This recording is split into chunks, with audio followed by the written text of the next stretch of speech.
Predator cop preys on woman who called 911 for a burglary. Yeah. A predator cop preys on a woman during a burglary call. Check it out. Predator cop responds to burglary, right? Right, yep. Well, he decides to assault, according to the conviction, a woman. Put up the picture full mask. Here it is. Well, that cop is now facing the music. Howard Portis. Howard Portis. Officer Howard Portis is now an ex-Atlanta Police Department officer, has been found guilty of sexual assault. Guilty. According to the indictment and conviction, he assaulted a woman who had called 911 because somebody broke into her property. All right? This is a dangerous situation. Yeah, it really You is. need help. This happened March in 2021. Yep. I mean, it really is scary knowing that you're a woman, you're female out there. You're calling for help out there, for assistance, to catch the bad guy. And turns out the cop turns out to be a bad guy. He turns out to be a real disgusting creep, a predator, and a pedophile.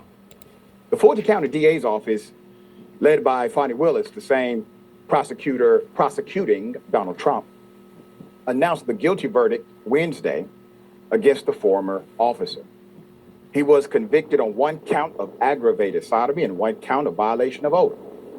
According to state records, the officer was still allowed to resign by the Atlanta Police Department while under investigation. The officer also now has a second indictment in state court. Ooh, Why? Second indictment. Over a, quote, pattern of deactivating his body camera before making sexual advances. Wow, what a real Let me give you dirtbag, huh? background to the incident. Basuda. The release said that Officer Portis responded to the 911 call from a woman on Glen Street, March 25th, 2021.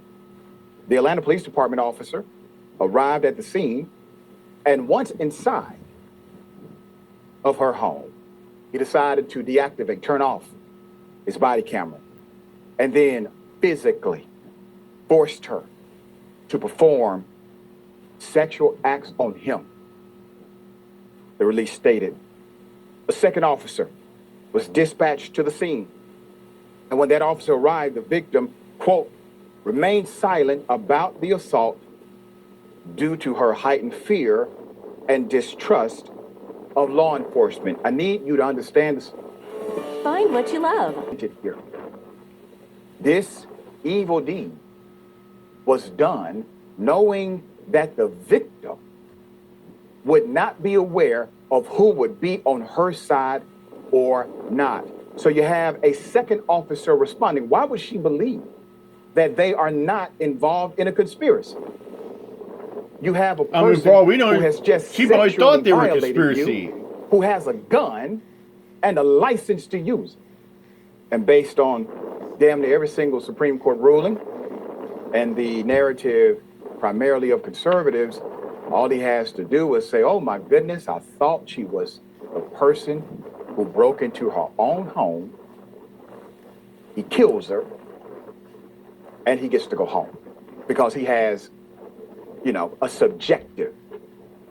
You know why? He's got qualified immunity. Protection. Means he could do whatever he wants. The DA's office said, after the second officer left, Portis offered her $250. Okay? Quote, she fled to her pastor's residence down the street. And once she got there, frantically knocked on the door in tears, showing clear signs of distress, including heaving and vomiting. It's made her sick to her stomach. Before disclosing to him that she had been violated, the pastor helped arrange an ambulance to the hospital where she stayed overnight. The records also show his law enforcement certification is currently suspended, meaning he cannot seek sworn officer employment in Georgia. So you have a sentencing hearing coming up on the 20th of November. Quote, this office has indicted 31 law enforcement officers, including police, sheriff's deputies, And jailers and, yep, even federal agents have been indicted by Ms. Fonnie Willis, the DA of Fulton County.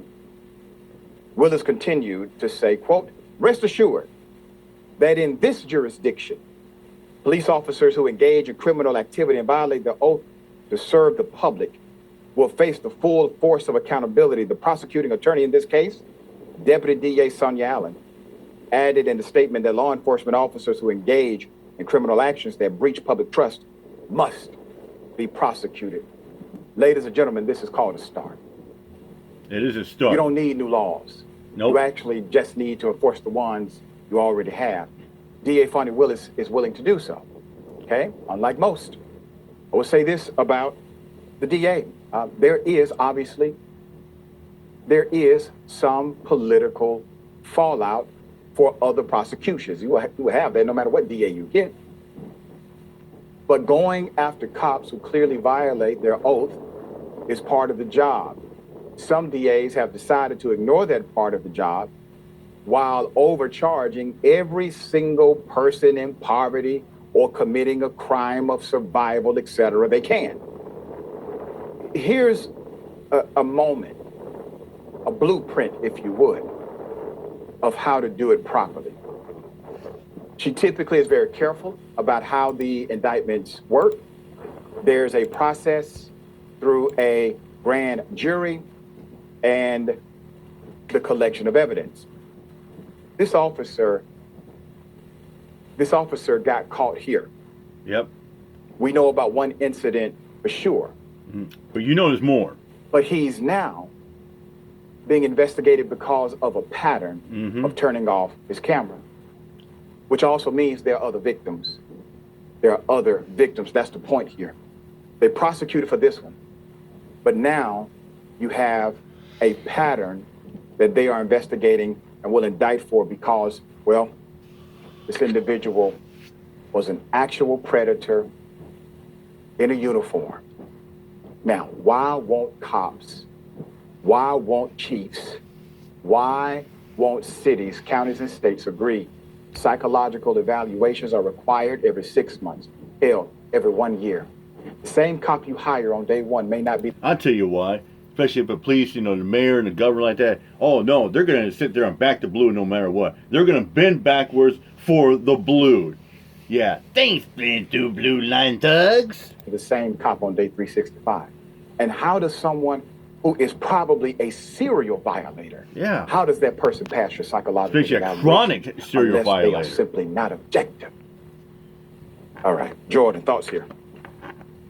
This is the exact behavior that makes people so distrustful of police, that somebody exploits this system, this technology, to hide what they're doing, reflects a pattern of behavior, like you say, but there should be punishments in every department nationwide. You do this once, maybe twice if you're being liberal. Maybe it's an accident, but if you are turning off your body camera, it's that you don't want anyone that could hold you accountable, potentially, to see what you're doing.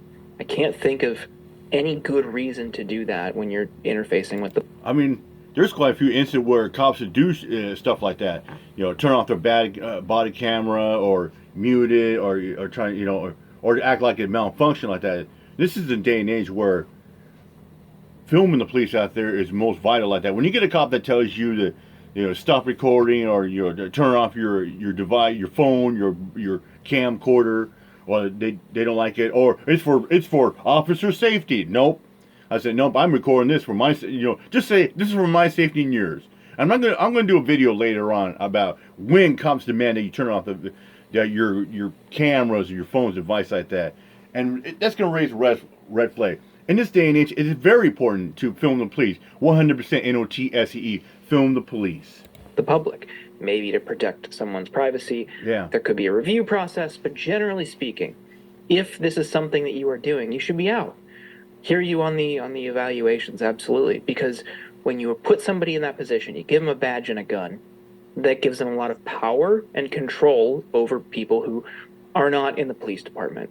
And we've seen time and time again, you've done a fantastic job chronicling all of the abuses of power in departments and states nationwide, that these police engage in.